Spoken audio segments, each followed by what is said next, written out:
Hey guys! So, ఈరోజైతే మనం mutton keema అయితే చేసేద్దాం. ముందుగా ఆయిల్ వేసుకొని, ఇందులో కొంచెం చెక్క, లవంగం, ఇంకా యాలకులు కూడా వేసుకొని, ఇప్పుడు ఇందులో మనం ఆనియన్స్, పచ్చిమిర్చి కూడా వేసి అండ్ కొంచెం అల్లం పేస్ట్ కూడా వేసేసి మంచిగా మిక్స్ చేసుకుందాం. ఇవి కొంచెం వేగాక ఇప్పుడు మనం ఇందులో టొమాటో ముక్కలు కూడా వేసి బాగా కలిపేసుకున్నాము.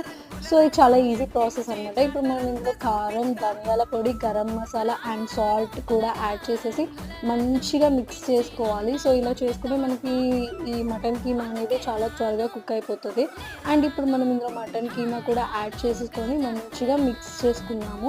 మిక్స్ చేసుకున్నాక దీన్ని మంచిగా మనం లిడ్ పెట్టేసుకొని అలాగే కాసేపు ఉంచేస్తే మనకి అది మంచిగా కుక్ అయిపోతది కీమా అనేది. సో, అలా కొంచెం మంచిగా దగ్గరికి కుక్ అయ్యేదాకా అలాగే సిమ్‌లో పెట్టుకొని ఉంచుకోవాలన్నమాట. తర్వాత నేనైతే కొంచెం కసూరి మేతి అయితే వేసాను. ఇది వేస్తే చాలా బావుంటది టేస్ట్. అండ్ లాస్ట్ మనం ఇంకా కొత్తిమీర వేసేసుకొని గార్నిష్ చేసేసుకుంటే మన మటన్ కీమా రెడీ.